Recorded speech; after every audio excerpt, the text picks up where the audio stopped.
Hello friends, कैसे हो आप सभी। आज भाई जो अपन ने बुक स्टार्ट की है कैलकुलस, उसको आगे कंटिन्यू करते हैं और आज अपन न्यू चैप्टर स्टार्ट करने वाले हैं। चैप्टर का नाम है कर्वेचर। तो first of all question arises कि अपने को कर्वेचर पढ़ने की क्यों ज़रूरत है, कर्वेचर आप क्यों पढ़ते हैं। तो उसके लिए सिंपल सा जवाब है, जैसे कि एग्जाम्पल से समझाते हैं आपको। अपने पास दो कर्व है, एक कर्व है पी क्यू, एक कर्व है एल एम। अब क्या हो रहा है, जो ये कर्व है ये भी बेंड हो रही है, जो कर्व है एल एम ये भी बेंड हो रही है। बट दोनों के अंदर डिफरेंस क्या है, जो ये कर्व एल एम है ना, ये बेंड हो रही है शार्पली, यानी कि एकदम से बेंड हो गई। ठीक है, अब जो बेंड होने की प्रॉपर्टी होती है ना, कर्व कितना बेंड हो रही है, इसी को अपन मैथमेटिकली रिप्रेजेंट करते हैं कर्वेचर के अंदर। अब इसको एक तरह से और बोला जाता है कि कौन सी कर्व किसी पॉइंट के ऊपर कितनी बैंड हो रही है, इसी को अपने को क्या करना होता है, कर्वेचर के अंदर पढ़ना होता है। तो देखो यही मैंने लिखा है कि observe that the curve L M is more curved. ठीक है, bend more sharply than the curve P Q. Measure this property of being curve we have to study about the curvature. अब बात करते हैं इसकी डेफिनेशन की। Definition क्या है, the numerically measure of the sharpness of the bending of A curve at A point is called curvature of the curve at that point. अब simply क्या बोला है भाई, ये मैंने पॉइंट मान लिया क्या, एक्स।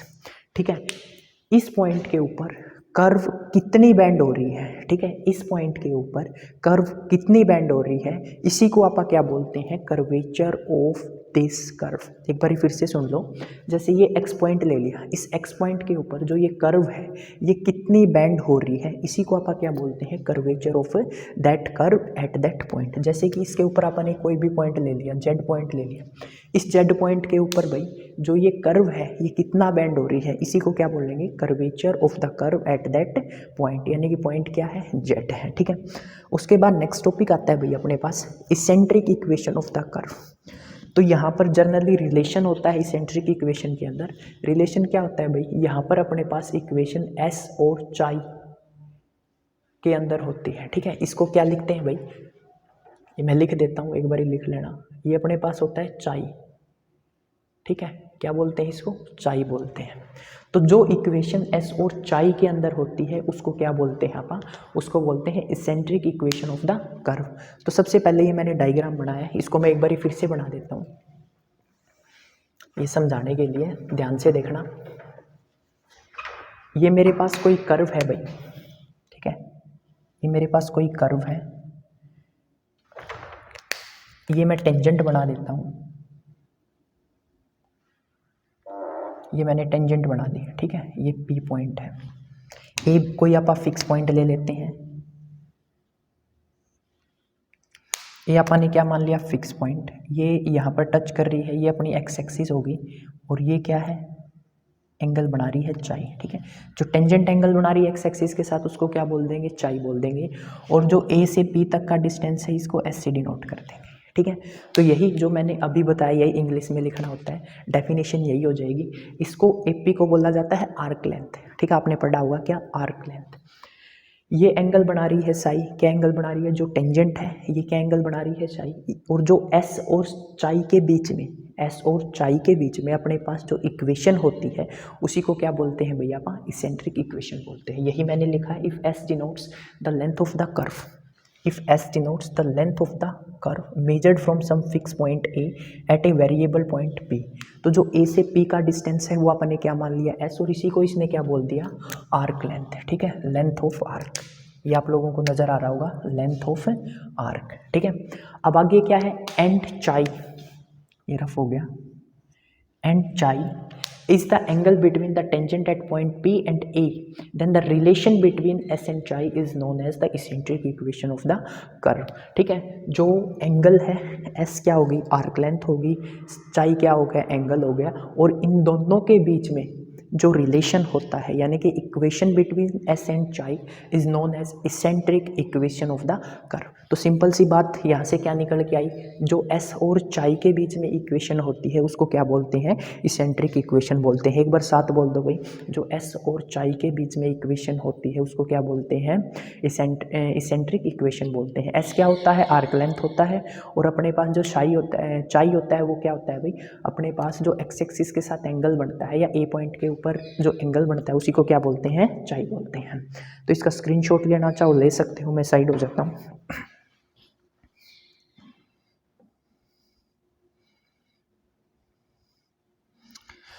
उसके बाद भाई नेक्स्ट टॉपिक आता है अपने पास, मैं इसको रफ कर रहा हूँ, लिखना चाहो तो लिख सकते हो, स्क्रीनशॉट ले लिया होगा। अब बात आती है भाई इसेंट्रिक इक्वेशन का पता लग गया, जो एस और साई के अंदर इक्वेशन होती है उसको क्या बोलते हैं, इसेंट्रिक इक्वेशन। अब अपने को कर्वेचर फाइंड आउट करना है। क्या करना है, कर्वेचर फाइंड आउट करना है। जब अपने पास इक्वेशन किस फॉर्म की हो, इसेंट्रिक इक्वेशन, इसेंट्रिक फॉर्म की जो इक्वेशन है उसका अपने को क्या फाइंड आउट करना है, कर्वेचर फाइंड आउट करना है।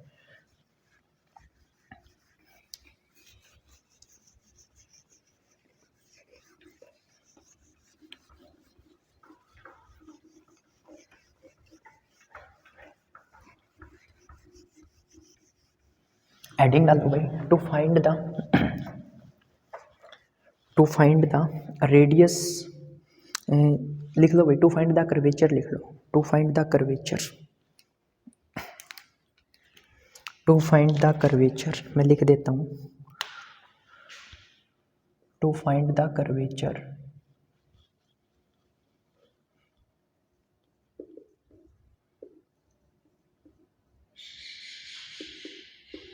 when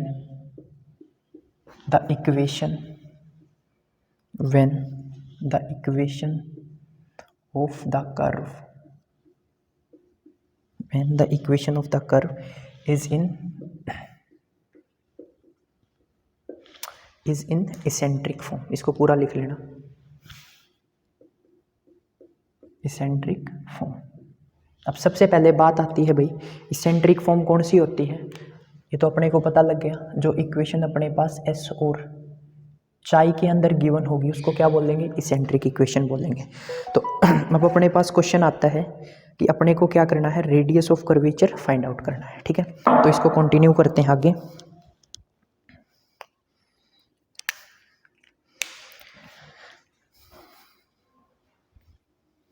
वही है, सेम डायग्राम बनेगा, मैं बना देता हूँ डायग्राम। ये मेरे पास कोई कर्व है, ठीक है, ध्यान से समझना भाई इसको। ये मेरे पास क्या है, कोई कर्व है, ये मैंने बना दी टेंजेंट,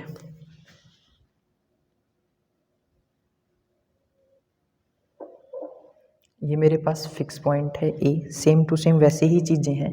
ये क्या है, ए, ये एंगल कितना आ गया अपने पास, ये एंगल आ गया अपने पास चाई, थोड़ा बड़ा लिख देते हैं यार,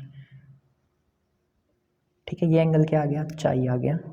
ये मेरे पास कोई भी पी पॉइंट है, जो ये डिस्टेंस है ये मेरे पास क्या है, एस है। अब मैं क्या कर रहा हूँ भाई, एक टेंजेंट पी पॉइंट के ऊपर बना रहा हूँ, एक टेंजेंट क्यू पॉइंट के ऊपर बना रहा हूँ। ठीक है, टेंजेंट कितनी बनाएंगे, दो बनाएंगे। अब बात आती है दो टेंजेंट बनाने की ज़रूरत क्या है, वो मैं आप लोगों को थोड़ी देर में समझाता हूँ। दो टेंजेंट ले लेते हैं, एक टेंजेंट कुछ इस तरह से बना दें,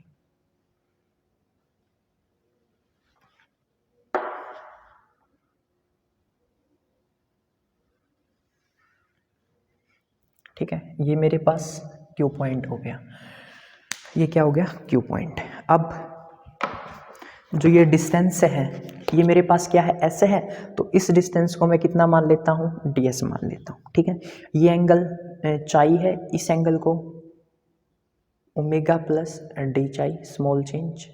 उसके बाद ये क्या आ जाएगा मेरे पास, अकॉर्डिंग टू ट्रायंगल प्रॉपर्टी चाई आ जाएगा। ठीक है, ये क्या आ जाएगा मेरे पास, चाई आ जाएगा। यहाँ तक टेंजेंट का नाम लिख लेना भाई, दो टेंजेंट ली है T1 और T2। इस टेंजेंट को आप डिनोट कर रहे हैं T1 से, इस टेंजेंट को आप डिनोट कर रहे हैं T2 से। अब बात आती है कि डायग्राम क्या है, एक बारी फिर से समझाओ, तो मैं आप लोगों को एक बारी फिर से समझा रहा हूँ, ध्यान से देखना।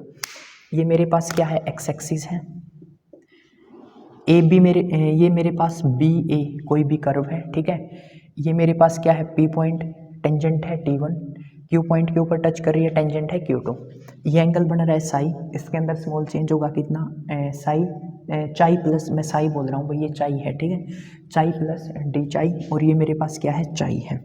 अब जनरली क्या करना है अपने को, एक बात बताओ भाई, यहाँ पर अगर मैं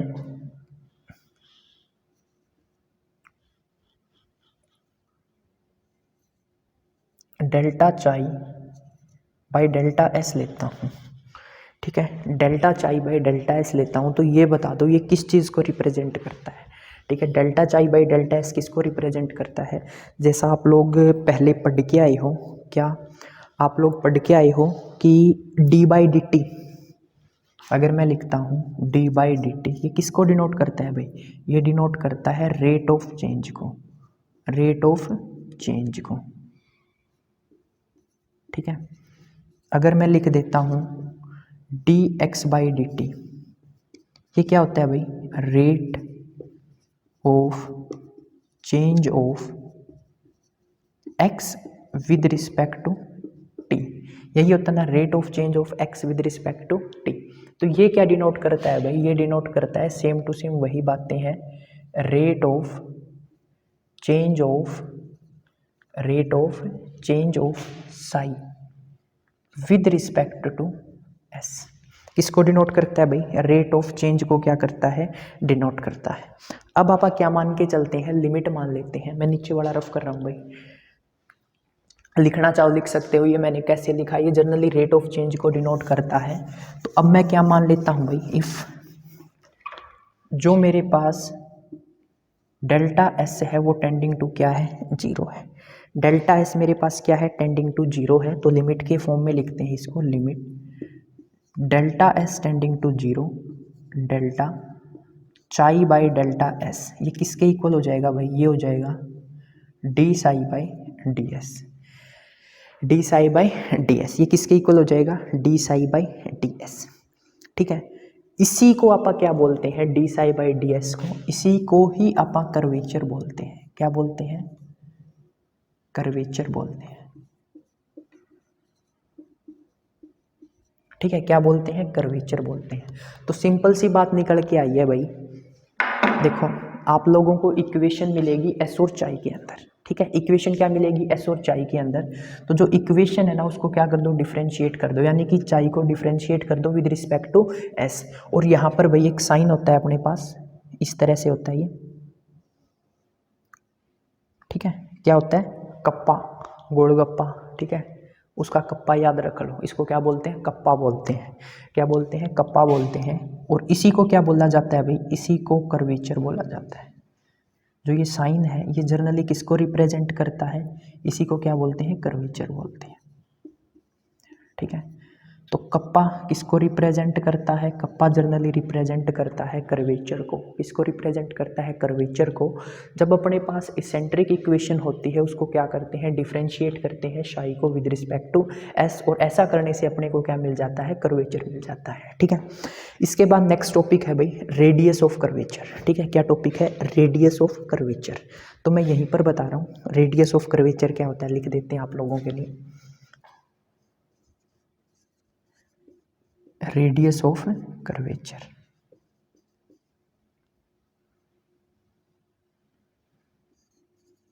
रेडियस ऑफ कर्वेचर। अब ये क्या होता है भाई? अगर मैं कप्पा का रेसिप्रोकल कर देता हूँ, यानी कि 1 बाई कप्पा कर देता हूँ। ठीक है, 1 बाई कप्पा ही क्या कहलाता है? रेडियस ऑफ कर्वेचर कहलाता है। और इसको जनरली आप रिप्रेजेंट करते हैं, मैं यहाँ पर सिंबल लिख देता हूँ। सिंबल इसका क्या है? रो। सिंबल इसका क्या है? रो है। ठीक है, तो रेडियस ऑफ कर्वेचर एक्चुअली क्या होता है? Reciprocal of the curvature is known as, I repeat, reciprocal. Definition लिखना चाहो लिख सकते हो। Reciprocal of the curvature is known as radius of curvature and we denote this by rho. ठीक है, तो यहाँ से अपने पास रेडियस ऑफ कर्वेचर का फॉर्मूला क्या आ गया? रो आ गया। रो क्या होता है भाई? 1 बाई कप्पा होता है।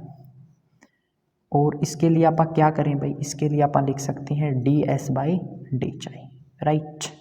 तो अपने पास ये आ गया रेडियस ऑफ कर्वेचर। क्या आ गया? रेडियस ऑफ कर्वेचर, आर से लिख दिया, और ये मेरे पास क्या आ गया? कर्वेचर आ गया।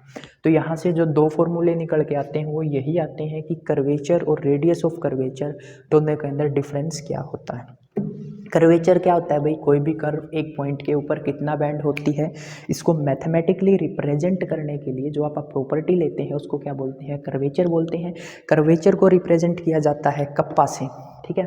उसके बाद आता है अपने पास रेडियस ऑफ कर्वेचर, और रेडियस ऑफ कर्वेचर क्या होता है, radius of curvature reciprocal of kappa, यानी कि जो कर्वेचर का रेसिप्रोकल होता है उसी को क्या बोलते हैं, radius of curvature, and it is denoted by rho. I think आप लोगों को समझ में आ गया होगा। उसके बाद जो टॉपिक पढ़ा है आपने वो है इसेंट्रिक इक्वेशन। इसेंट्रिक इक्वेशन क्या है भाई, इसेंट्रिक इक्वेशन वो इक्वेशन है जो एस और साई के अंदर अपने पास इक्वेशन होती है, उसको क्या बोलते हैं, इसेंट्रिक इक्वेशन बोलते हैं, ठीक है। अब एक सिंपल सी बात है भाई, मतलब आप पहले भी पढ़ के आए होंगे, फिर भी बता देते हैं आप लोगों को। यहाँ पर है कर्वेचर ऑफ ए सर्कल, ठीक है। सर्कल का कर्वेचर क्या होगा, कर्वेचर ऑफ अ सर्कल। तो ये एक छोटा सा कंसेप्ट है, बाकी है थोड़ा सा माइंड वाले लोगों का, है नहीं, आप लोगों को भी समझ में आएगा, कोई दिक्कत नहीं है।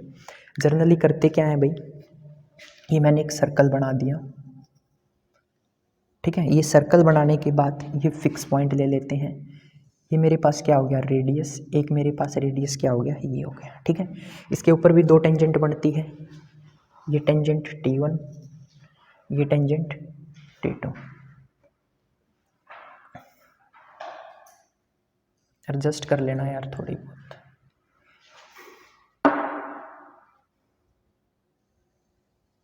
बन गई, ये टेंजेंट T2 है और ये टेंजेंट क्या है मेरे पास, T1 है, ठीक है। देखो जो इस पॉइंट के ऊपर इसको कट करता है इसको अपन Q बना देते हैं, इस पॉइंट के ऊपर कट कर रहा है इसको अपन ने क्या मान लिया, P मान लिया। ये मेरा फिक्स पॉइंट A हो गया, और जो ये एंगल बन रहा है ये क्या बन रहा है, साई बन रहा है।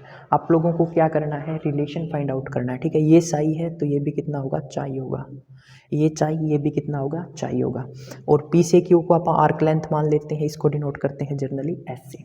तो भाई अपने पास एक रिलेशन होता है, theta is equal to arc length upon radius, यही होता है ना, theta is equal to arc length upon radius, ठीक है। ऊपर लिखते हैं आर्क लेंथ, नीचे लिखते हैं रेडियस, मैं पूरा ही लिख देता हूँ भाई, theta is equal to arc length upon radius, ठीक है। अब एक चीज़ बताओ भाई, यहाँ पर थीटा क्या है, साई है, अरे चाई है भाई, थीटा क्या है, चाई है। आर्क लेंथ अपन ने कितनी माननी है, एस माननी है, क्या माननी है, एस माननी है। और क्या रह गया, रेडियस, रेडियस अपन ने किससे डिनोट किया है, आर से डिनोट किया है, ठीक है। कोई दिक्कत, यहाँ से अगर मैं एस की वैल्यू निकालता हूँ तो वो मेरे पास आ गई आर चाई। अब क्या करते हैं, दोनों साइड डिफ्रेंशिएट करते हैं, डिफ्रेंशिएट विद रिस्पेक्ट टू चाई, डिफ्रेंशिएट विद रिस्पेक्ट टू चाई। जब मैं इसको डिफ्रेंशिएट करूँगा तो ये हो जाएगा डी एस बाई डी चाई, और ये मेरे पास क्या आ गया, आर, ठीक है। आर मेरे पास क्या है, कांस्टेंट है, आर मेरे पास क्या है, कांस्टेंट है।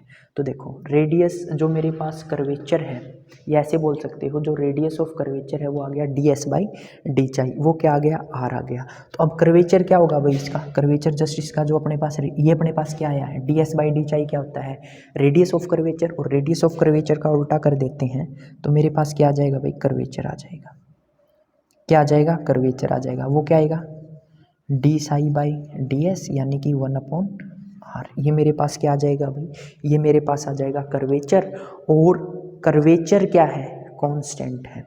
कर्वेचर यहाँ से क्या निकल के आ रहा है, कांस्टेंट।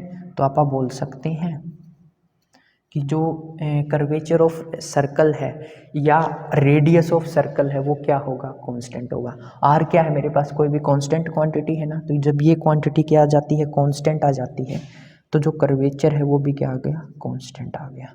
तो इसका रेसिप्रोकल भी है भाई, वो अपने आप से देख लेना, बाकी इसके अंदर है ही नहीं कुछ।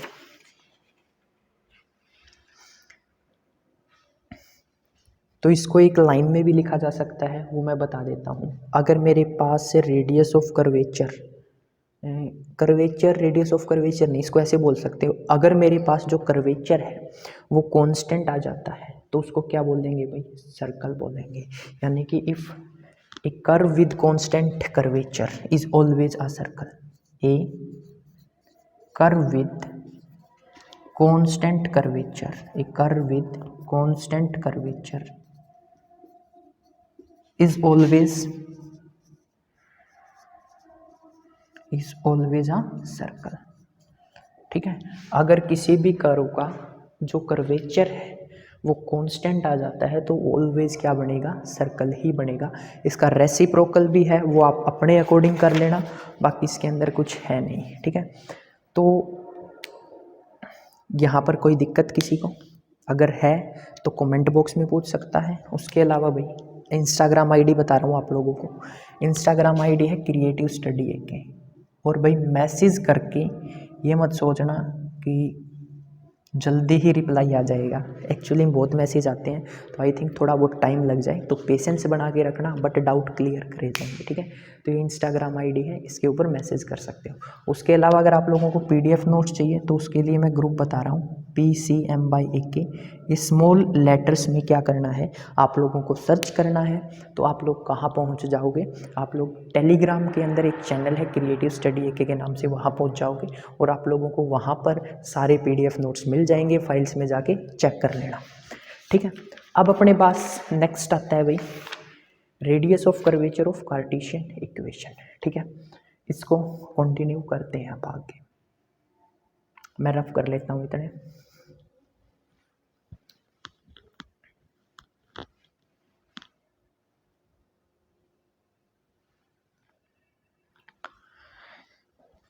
नेक्स्ट टॉपिक आता है भाई, अपने को radius of curvature find out करना है, किसके लिए, कार्टेशियन इक्वेशन के लिए। अब जनरली कार्टेशियन इक्वेशन को आप दो पार्ट में डिवाइड करते हैं, एक्सप्लिसिट फॉर्म और इम्प्लिसिट फॉर्म, ठीक है। तो रेडियस ऑफ कर्वेचर अपने को फाइंड आउट करना है किसका, एक्सप्लिसिट फॉर्म का और इम्प्लिसिट फॉर्म का। कार्टेशियन इक्वेशन को जनरली दो पार्ट में डिवाइड किया जाता है। अब बात आती है दोनों में डिफरेंस क्या है, what is the main difference between explicit and implicit. तो जनरली देखो भाई, अपने पास कुछ इस तरह से आपने देखा होगा y is equal to function of f(x), या आप लोगों ने देखा होगा x is function of fy, ठीक है। इस तरह की जो इस तरह की फॉर्म होती है ना, इनको आप एक्सप्लिसिट फॉर्म बोलते हैं। I repeat, y is function of x, x is function of y, जो इस तरह की फॉर्म होती है इनको जनरली आप क्या बोलते हैं, एक्सप्लिसिट फॉर्म बोलते हैं। अब इम्प्लिसिट फॉर्म क्या होता है वो एक बार सुन लो, जो इक्वेशन की फॉर्म में गिवन हो, क्या हो, इक्वेशन की फॉर्म में गिवन हो, उनको जर्नली आप क्या बोलते हैं, इम्प्लिसिट फॉर्म बोलते हैं। अब मेन डिफरेंस आप लोग समझ नहीं पा रहे होंगे, मैं आपको समझाता हूँ। इसके अंदर आप x और y को अलग अलग कर सकते हैं, जैसे एक साइड y कर दिया, एक साइड x कर दिया, बट इम्प्लिसिट फॉर्म के अंदर आप x और y को सेपरेट नहीं कर सकते, वो इक्वेशन की फॉर्म में ही रहेंगे, ठीक है। तो जब अपने पास y x का फंक्शन हो या x y का फंक्शन हो, that form is known as explicit form. और जब अपने पास क्या हो, एक इक्वेशन की फॉर्म में हो x और y, और उनको आप अलग अलग ना कर सकें, तो उस फॉर्म को क्या बोलते हैं, इम्प्लिसिट फॉर्म बोलते हैं। तो अपने को क्या करना है भाई, radius of curvature find out करना है, किसका, एक्सप्लिसिट फॉर्म का। ये लिख सकते हो भाई, इसकी हेडिंग है टू फाइंड द रो, ठीक है, to find rho, to find the radius of curvature. Radius of curvature को किससे डिनोट करते हैं, रो से डिनोट करते। तो मैं बार बार लिखने वाला नहीं हूँ भैया, इस सिंबल को याद कर लो, रेडियस ऑफ कर्वेचर रो, दो चार बार बोलो याद हो जाएगा। रेडियस ऑफ कर्वेचर क्या होता है मेरे पास, रेडियस ऑफ कर्वेचर क्या होता है, रो होता है। रेडियस ऑफ कर्वेचर को किससे डिनोट करते हैं, रो से डिनोट करते हैं, ठीक है।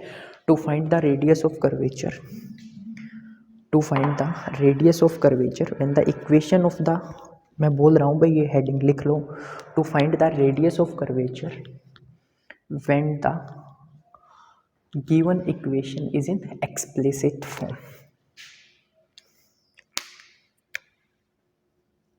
टू फाइंड रो, मैंने तो लिखा हुआ है भाई, to find rho when the equation is in explicit form.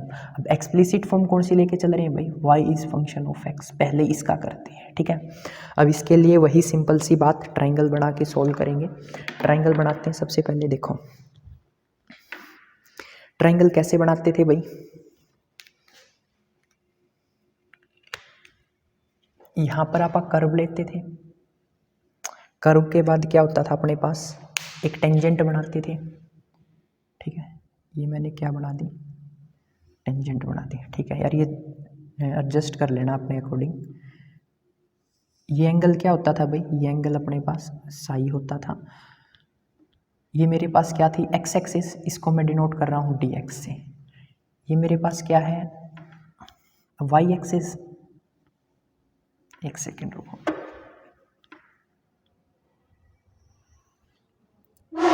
ये मैंने ज़्यादा वो बना दी थोड़ी सी, इस तरह से बना लेते हैं इसको।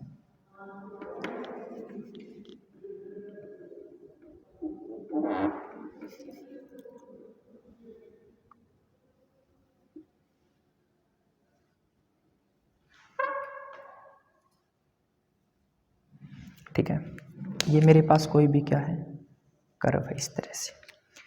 इसको नाम दे देते हैं अपन, ये एक्स एक्सिस है, इसको नाम दे दिया डी एक्स। ये मेरे पास वाई एक्सिस है, इसको नाम दे दिया डी वाई। और ये मेरे पास जो टेंजेंट है, इसको नाम दे देते हैं डी एस। ठीक है, ये याद करने का तरीका है भाई, ये ट्राइंगल बनता है। और जो मेरे पास ये एंगल है, इसको मान लेते हैं चाई। क्या मान लेते हैं? चाई मान लेते हैं। ठीक है, ये मेरे पास डी एक्स है, ये मेरे पास डी वाई है, और ये मेरे पास क्या है, डी एस है। तो एक बात बताओ भाई, अपने पास साइन चाई क्या होगा, कोस चाई क्या होगा, और टेन चाई क्या होगा? ये बता दो भाई मेरे को क्या होगे। जनरली आप एक फॉर्मूला करते थे, याद है, अच्छी बात है। पंडित बद्री प्रसाद हर हर बोल सोना चांदी तोल। ये आप लोग करके आए होंगे भाई। तो साइन थीटा को क्या लिख सकते हैं भाई आप? Perpendicular upon hypotenuse. ठीक है, कोस थीटा को क्या लिख सकते हैं? Base upon hypotenuse. और जो अपने पास टेन थीटा बच गया, इसको परपेंडिकुलर अपॉन बेस लिख सकते हैं इस तरह से। तो सबसे पहले बात आती है परपेंडिकुलर हाइपोटेनियस बेस, ये क्या होते हैं भाई? मैं आपको सिंपल सी बात बताता हूँ, इसको याद करने का सिंपल सा लॉजिक है। जो थीटा के सामने वाली साइड होती है, उसको आप परपेंडिकुलर बोलते हैं।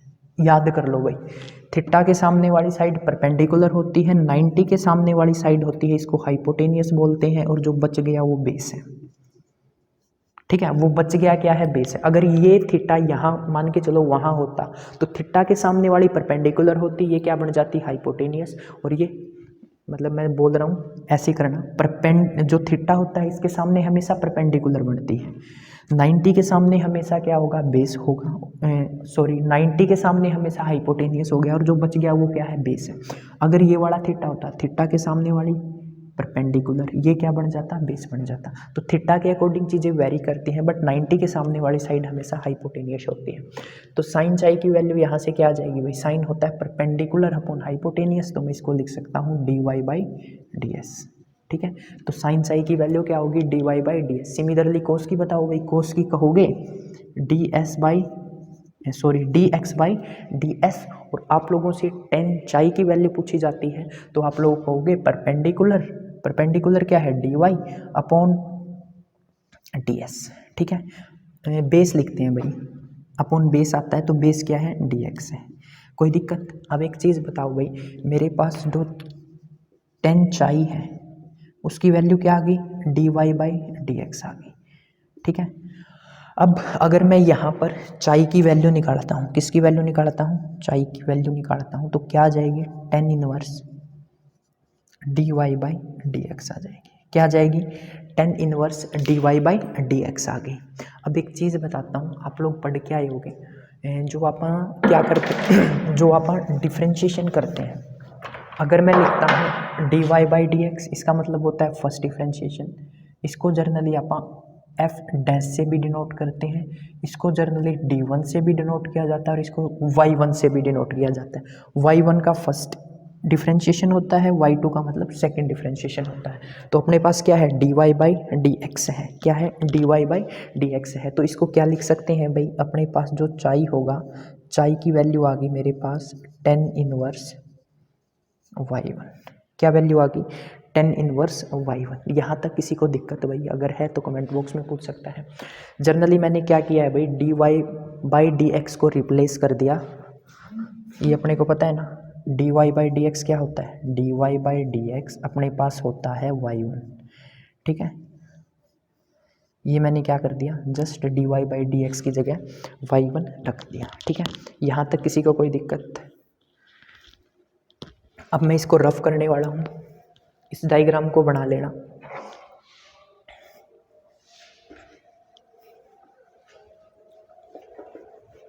इम्प्लिसिट फॉर्म कौन सी लेके चल रहे हैं भाई? अपन y बाई एक्स की जो फॉर्म है ना, उसको लेके चल रहे हैं। y is equal to F of X. अब क्या करते हैं भाई, जो मेरे पास इक्वेशन नंबर फर्स्ट आई है, क्या आई है इक्वेशन नंबर फर्स्ट, इसको डिफ्रेंशिएट करते हैं both side with respect to X. ठीक है, डिफ्रेंशिएटिंग यहाँ लिखो, differentiating first with respect to X. तो डिफ्रेंशिएट करेंगे, ये क्या हो जाएगा D psi by D X, D psi by D X is equal to, अब आप लोगों को पता होगा टेन इनवर्स का डिफरेंशिएशन क्या होता है। टेन इनवर्स का डिफरेंशिएशन मैं लिख देता हूँ यहाँ पर। जो अपने पास टेन इनवर्स होता है, जब अपन इसको डिफरेंशिएट करते हैं, जैसे कि टेन इनवर्स एक्स है, जब मैं इसको डिफरेंशिएट करता हूँ तो मेरे पास जो आंसर आता है 1/1 प्लस एक्स स्क्वायर। ठीक है, ये मेरे पास टेन इनवर्स के केस में क्या आता है डिफरेंशिएशन आता है। तो जस्ट यही करने वाले हैं भैया अपन, 1 बाई इसका टेन इनवर्स एक्स का करेंगे तो ये मेरे पास क्या आ जाएगा 1 प्लस y1 का स्क्वायर। एक चीज़ और बताता हूँ, देखो ध्यान से समझना, जब आप टेन इनवर्स एक्स का डिफरेंशिएशन करते हैं 1 बाई 1 प्लस एक्स स्क्वायर, और जब एक्स का करते हैं तो 1 आ जाता है। ठीक है, बट यहाँ पर देखो टेन इनवर्स y1 है, तो टेन इनवर्स का करेंगे 1 बाई वाई 1/1 प्लस y1 का स्क्वायर, और जब आप y1 का डिफरेंशिएशन करेंगे तो क्या आ जाएगा y2 आ जाएगा। ठीक है, y1 का डिफरेंशिएशन किया तो क्या आ गया मेरे पास से y2 आ गया। यहाँ तक किसी को दिक्कत है तो पूछ सकते हैं भाई, कमेंट के थ्रू ही पूछ सकते हो, यहाँ के तो पूछ नहीं सकते। अब देखो ये इम्पोर्टेंट है, ये रूल आप लोग फिजिक्स में पढ़ते हो, चैप्टर नंबर 2 अगर किसी ने पढ़ा होगा तो। क्या है, या आप लोग चेन रूल भी पढ़ के आए हो, उससे भी काम बन सकता है। ठीक है, तो इसको क्या लिख सकते हैं D psi by D x और D x by D S. ठीक है, ये जनरली अपने पास क्या होता है भाई चेन रूल होता है। ठीक है, तो डी चाई अपॉन डी एस है, इसको लिख सकते हैं D psi by D x और D x upon D S. D x से डी एक्स कैंसिल आउट होके अपने पास यही बच सकता है। तो डी चाई अपॉन डी एक्स की वैल्यू मेरे पास क्या आ गई, पुट कर दो भाई 1 बाई 1 प्लस y1 का स्क्वायर, साथ में क्या आ गया y2 आ गया। राइट, ये जो वैल्यू है D psi by D X की, ये D psi by D X की वैल्यू रख दी, बच गया क्या D x by D S, D x by D S. तो यहाँ से देखो D x by D S को मैं क्या लिख सकता हूँ, जल्दी बताओ भाई, D x by D S को मैं क्या लिख सकता हूँ कोस चाई। ठीक है, तो यहाँ पर लिख दिया मैंने कोस चाई।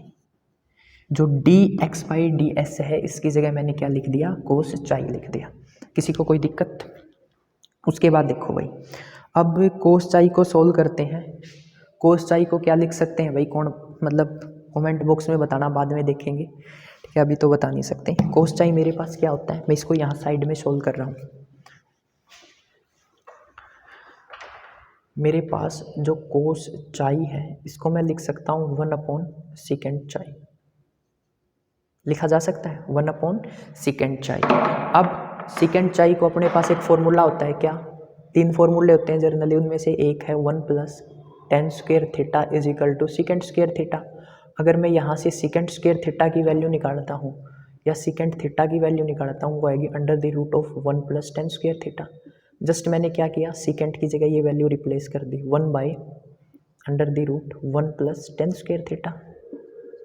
1 प्लस थीटा नहीं है चाई है, एंगल क्या है चाई, तो ये वैल्यू रखते हैं। ठीक है, जस्ट मैंने क्या किया कोस को लिखा 1/सेकेंड, सेकेंड लिखने के बाद सेकेंड को लिख सकते हैं 1 प्लस टेन स्क्वायर चाई अंडर द रूट। अब एक चीज़ बता दो भाई, वहाँ से अगर मैं टेन थीटा की वैल्यू निकालता हूँ जो ये है टेन चाई की वैल्यू निकालता हूँ, टेन चाई की वैल्यू क्या है D Y by D X, इसकी जगह रख दो भाई, इसकी जगह रखेंगे 1 by under the root of 1 plus D Y by D X का होल स्क्वायर। कोई दिक्कत? ठीक है, अब इसको क्या लिख सकते हैं D Y by D X को देखो अपन ने किससे रिप्लेस किया y1 से, तो ये आ गया 1/√1 प्लस y1 का स्क्वायर। ठीक है, तो ये मेरे पास किसकी वैल्यू आ गई कोस चाई की। इसकी शॉर्टकट भी बताता हूँ लास्ट में आप लोगों को, जस्ट थोड़ा पेशेंस रखो, डेरिवेशन भी करवाना जरूरी है। तो कोस चाई की वैल्यू रख देते हैं यहाँ पर 1/1 प्लस y1 का स्क्वायर y2, और कोस चाई की मेरे पास वैल्यू आई है 1 प्लस y1 का स्क्वायर। कोई दिक्कत भाई?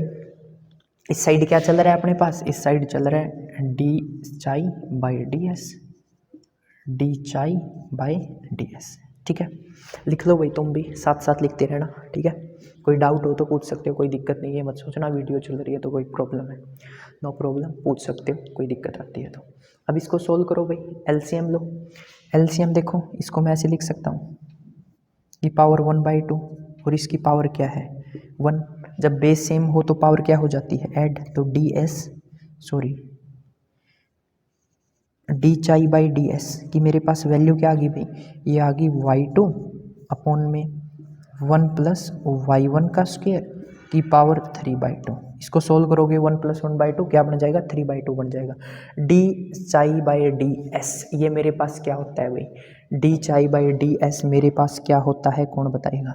ये मेरे पास कप्पा होता है, जिसको आप कर्वेचर भी बोलते हैं। और जो कर्वेचर का रेसिप्रोकल होता है, क्या होता है कर्वेचर का रेसिप्रोकल, जो कर्वेचर का, तो यहाँ से कर्वेचर आ गया मेरे पास, इसका रेसिप्रोकल कर देते हैं तो मेरे पास क्या आ जाएगा रो, यानी कि रेडियस ऑफ कर्वेचर 1 + y1 का स्क्वायर की पावर 3/2 अपॉन y2। ठीक है, इसको y1 को अगर रिप्लेस करते हैं dy बाई डी एक्स से तो इसको लिखा जाता है 1 + dy बाई डी एक्स का होल स्क्वायर की power 3/2 upon D square Y by D x square. ठीक है, ये आई थिंक दिखाई दे रहा होगा भाई, चेक कर लेता हूँ मैं। हाँ जी, बिल्कुल दिखाई दे रहा है। तो आप इसको कुछ इस तरह से भी लिख सकते हैं। अब ये मैंने D square Y by D x square क्यों लिख दिया, क्योंकि y2 का मतलब होता है 2 बार डिफ्रेंशिएशन करना होता है। तो सिंपल सी बात भाई, ये जो चीज़ें हैं ना कंप्लीट, इनसे आप लोगों को सिर्फ एक ही चीज़ याद रखनी है कि मेरे पास जो रेडियस ऑफ कर्वेचर का फॉर्मूला आता है, क्या आता है, रेडियस ऑफ कर्वेचर का फॉर्मूला आता है, वो ये आता है भाई, इसी का यूज़ होगा, यही याद करना है। तो सिंपल सी बात, जो मेरे पास रो का फॉर्मूला आता है वो आता है 1 + y1 का स्क्वायर की पावर 3/2 अपॉन y2। ठीक है, y1 क्या है, first derivative of y with respect to x, y2 क्या है, second derivative of y with respect to x। तो ये सिंपल सी बात भाई, एक्सप्लिसिट फॉर्म किस फॉर्म की हो, y = fx की फॉर्म हो, तो भाई ज़्यादातर क्वेश्चन में ये मान लो 90% केसेस में आप लोगों को यही मिलने वाला है, y = fx। अब इसके अलावा एक फॉर्म और होती है, वो भी मैं आप लोगों को बता देता हूँ। उसके अंदर जनरली क्या होगा, हो गया, मैंने 2 फॉर्म बताई थी, या तो y x का फंक्शन होगा, या मैंने एक आप लोगों को ये बताया था, या हो सकता है x किसका फंक्शन हो, y का। तो इस केस में जनरली क्या करते थे आप, D Y by D X करते थे। इस केस में क्या करना होगा, D x by D Y करना होगा। ठीक है, तो y1 की जगह क्या रिप्लेस करना होगा, अगर आप लोगों को इस तरह की फॉर्म मिलती है तो उस केस में मेरे पास रो का फॉर्मूला होगा 1 + d x by D y whole square की power 3/2 upon D square x by D y square. एक बारी फिर से देखो, अगर मेरे पास x = f(y) यानी कि x फंक्शन है किसका, y का, तो इस केस में 1 + dy by D x square का whole square 3/2 upon D square x upon d y square. अगर y x का फंक्शन है तो अपने को ये यूज़ करना ही करना है 1 + y1 स्क्वायर अपॉन y2। ठीक है, ये अपने पास क्या होता है, रेडियस ऑफ कर्वेचर का फॉर्मूला होता है इन एक्सप्लिसिट फॉर्म। तो फर्स्ट ऑफ ऑल आप लोगों को पता लग गया what is the main difference between explicit and implicit form, right. Explicit form क्या होती है, जो फंक्शन के रूप में हो, y is function of x या x is function of y। और जो इम्प्लिसिट इक्वेशन होती है उसको आप जनरली फंक्शन की फॉर्म में, यानी कि x is function of y या y is function of x, इस फॉर्म में ना लिख सके, या इसको एक तरह से बोला जाता है जो इक्वेशन की फॉर्म में होती है उनको जनरली क्या बोलते हैं, इम्प्लिसिट फॉर्म बोलते हैं। तो यहाँ से 2 ही फॉर्मूले याद रखने हैं भाई, ये लगा लो 90% केसेस में, यार 95 लिख दो, 90 भी मैंने थोड़ा बोल दिया, 95% केसेस में यही फॉर्मूला होगा 1 + y1 का स्क्वायर की होल पावर 3/2 अपॉन y2। या वही ज़्यादातर केसेस में, मतलब 1-2 केसेस क्या हो सकता है, 1 + dx by D Y upon